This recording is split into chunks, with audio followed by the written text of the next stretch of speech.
Big Bear AI is holding the $7.50 price point that has been notoriously strong as a support for the company. How are you guys doing today? Let's jump into it. We are looking at Big Bear AI. This is a company that is specializing in AI tech and specifically for the data and defense contracts that are related to transportation. They have some partnerships with major defense contractors, including the Department of Defense, Army, as well as some airline or TSA type of contracts that we can dive into. And then they also are preparing for the big wave of influx of people coming in to the US, which we'll get into as well for the World Cup. Now, when it comes to the Big Bear AI trend, we started covering them around $1 a share back here in October. Can you believe it? They're already up to $10.36. Now, when we see it sell down to this $2 range in April, they did make some recoveries, and we saw them recently correct back down from that $9.39 range back down into this $7 price point. So, as we're looking at their current levels, they did validate, we were looking for this validation of that $7 support. They did end up holding the $7 support today, pulling as low as $6.96, which is feasible as a support there at around $7 a share. And they recovered about 9% after that. So we're looking for them to essentially, this is not, a sure thing, but what we're looking for, of course, is for them to kind of continue this uptrend potentially back into that $9 range. Now, if you look at the levels, you can kind of see here this trend in the greater uptrend. You got this trend happening here. So this is kind of that overall uptrend that we're kind of seeing right now that maybe they are continuing. Now, we've seen this level of support around $7 act very strong, and especially here around $7.75. But this is the trend. So let's say they hold this level, they are able to hold above the $7 price point. We're looking for a bullish uptrend. Now, it's going to be more than just technicals here. It's definitely not. I would say it's about 90% fundamentals, because when you're looking at a company like Big Bear, a couple things working in their favor. Number one, right, you have AI, and that could be in their favor or not in their favor. AI is what their focus is. So if you look at how they structure their products, they have, for example, their True Face, the VeriScan technology. I'm currently in Buenos Aires, and my wife is from here, and we live in the United States of America normally, and I live in California. And so when we fly here, we flew through, LAX, Los Angeles, we flew through Sacramento and some other airports, and they scanned our face just like this. They had these facial scanners that were able to process our database, our profiles in their database. And so Delta Airlines is a partner. You see them also partner with the Panama Canal for some of their technology related to predicting the movements of shipping in and out of the ports of entry. So if you go over to kind of the travel and trade market here, you can see they have the VeriScan, but they also have this here it's a simulation. They're able to look at analytics, look at shipping schedules, but also track the different companies coming in and out of the US or out of any shipping ports. As we mentioned, they are in Panama. And so those are some of the reasons that we've seen them get momentum. Now, when we look at some of the projections, I was just over here actually doing some analysis over in Mercatus, which is our main app for getting AI analysis via, in this case, we're using Grok for some analysis. It was projecting pretty bullish over the next year. A couple of reasons why. If you look at where they're focused right now, they haven't had the financials kick in. So financials still lagging a little bit with negative net income, and their revenue has been kind of stagnant around that $150 million a year revenue. But if they are able to secure some of the cash like they have, up to $600 million in assets, so that's an all-time high for them, looks like. Yep, an all-time high. And they're able to focus on where they've said they've focused, according to this LinkedIn post from Big Bear, 2026 FIFA World Cup and the 2028 Olympics that are coming to America in the next couple of years. These are very big events. And so what could happen is they're going to want to track everybody that goes in and out of the US. And so there are some reasons why they would be the company for that.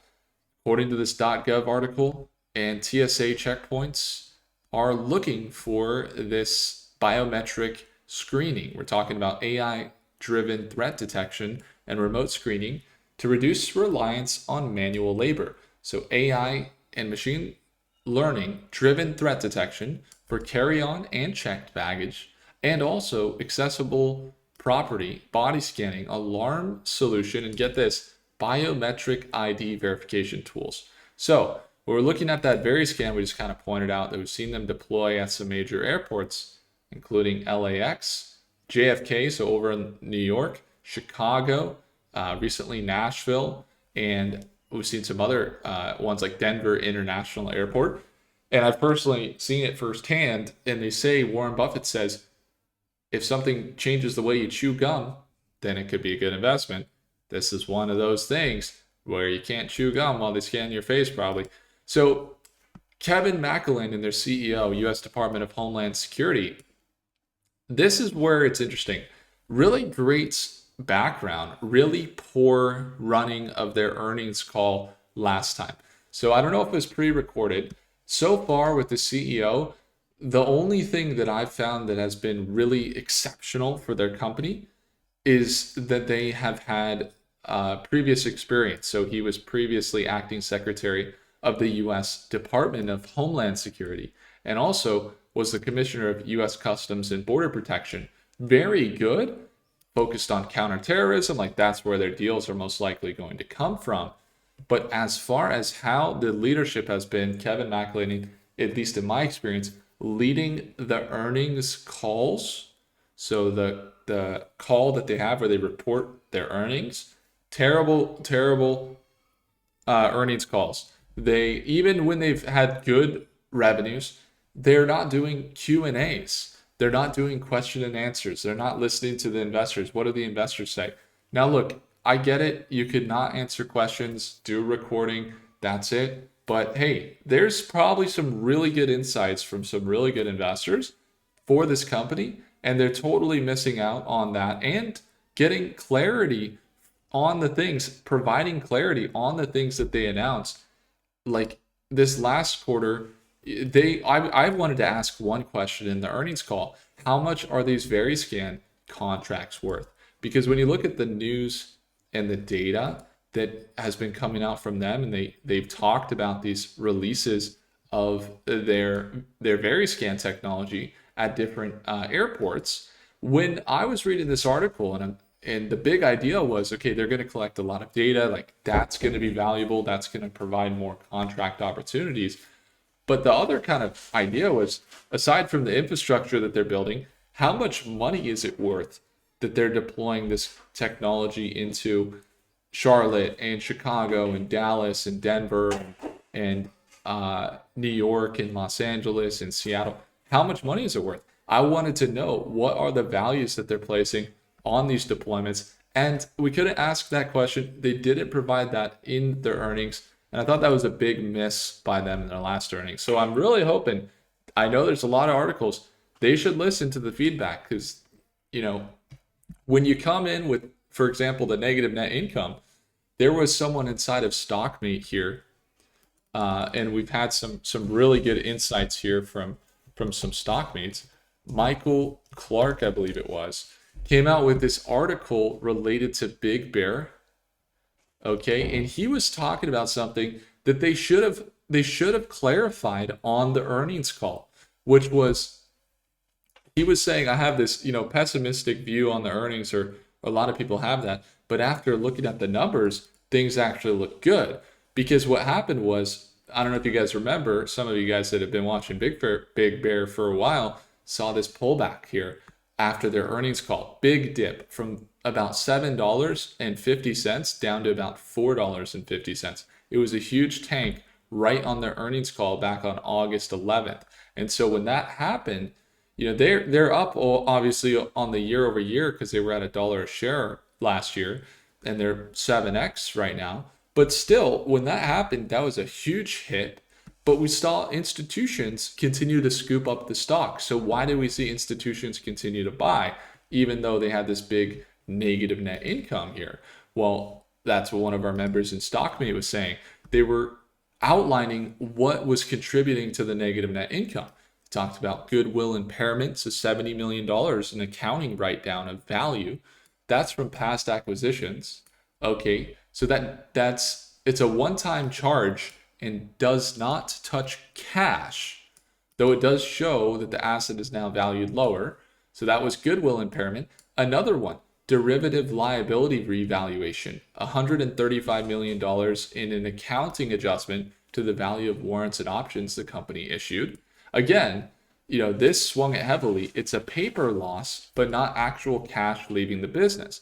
So if you strip those out, their EPS came in about -8 cents, only 2 cents worse than the estimates, and looked not nearly as disastrous as what was actually reported, the -71 cents. Because then they would have came in, if you discount some of those things, a -$10 million in cash, not a -$228 million in cash. And so those things together, that's a big difference, big sell-off as a result. However, we see them build the infrastructure continually. And so that's why we love StockMate. If you guys ever want to surround yourself with other investors, did you know there's 28 investors in StockMate with a net worth of over $1 million? Well, the insights are showing up and they're really good. We'll have some targets for the week later this week here for earnings as well. But if you want to join our daily live trading session tomorrow morning at Market Open, it's not here on YouTube. It's a separate thing over in StockMate. It's the second link below. And while the government shut down, we have a special sale there. So whenever they open up back up, that's going to be going away. So if you want to grab it, grab that second link in the description below.